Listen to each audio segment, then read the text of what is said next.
પ્રધાનમંત્રી નરેન્દ્ર મોદી અને દુબઈના રાષ્ટ્રપતિનો road show પ્રથમ વખત પ્લાસ્ટિક મુક્ત બનાવવા માટેનો નિર્ણય કરવામાં આવ્યો છે અને તેના ભાગરૂપે દર 150 મીટર ઉપર અત્યારે જે પાણીની બોટલ છે તે લગાવવામાં આવી છે. કોઈપણ મુલાકાતીઓ છે તે પ્લાસ્ટિકની બોટલનો ઉપયોગ નહીં કરી શકે અને તેની સાથે સફાઈ કર્મચારીઓ છે તે લોકોને પણ તરત આ રોડ શો પૂર્ણ થાય ને સાફ સફાઈ કરવા માટેની પણ સૂચના આપવામાં આવી છે. નરોડાના કોર્પોરેટર સોમભાઈ પટેલ આપણી સાથે છે, તેમની સાથે વાત કરશું. સોમભાઈ, પહેલો એવો રોડ શો હશે લગભગ એટલે પ્લાસ્ટિક ફ્રી જાહેર કરવામાં આવ્યો છે, પાણીની બોટલ નહીં, તેની સાથે અન્ય પ્લાસ્ટિકની ચીજ વસ્તુઓ નહીં. અહીંયા આગળ કેટલી વ્યવસ્થાઓ કરવામાં આવી?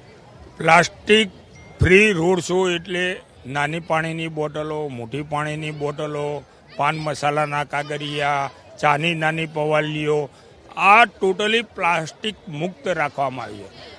જે આપ બોટલની વાત કરો છો એ પીવાના પાણીની બોટલો એ રાખવી જ પડે અને એ ઠંડી બોટલો માટે પ્લાસ્ટિકના જગ ના અંતે રાખ્યા છે. કેટલી જગ્યા પર વ્યવસ્થા હશે આખા રોડ શોની વાત કરીએ તો?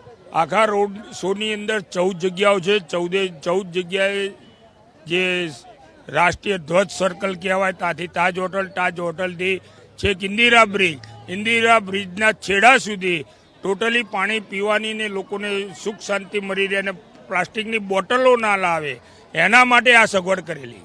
તો પ્લાસ્ટિક મુક્ત રોડ શો આ રહેવાનો છે અને અમદાવાદ મહાનગરપાલિકાએ 24 કલાક પહેલાં તેની જાહેરાત કરી હતી, જેના કારણે અલગ અલગ સ્થળો પર અત્યારે પાણીની વ્યવસ્થા કરવામાં આવી છે, જેથી કરીને કોઈ પણ નાગરિકો છે તેને ડિહાઇડ્રેશનની સમસ્યા ન થાય, તેની સાથે પાણી પીવાની પણ જે સમસ્યા ઊભી થતી હોય તે પણ ન થાય. કેમેરામેન પિયુષ લેવો સાથે કુશાંક સોની, એબીપી અસ્મિતા, અમદાવાદ.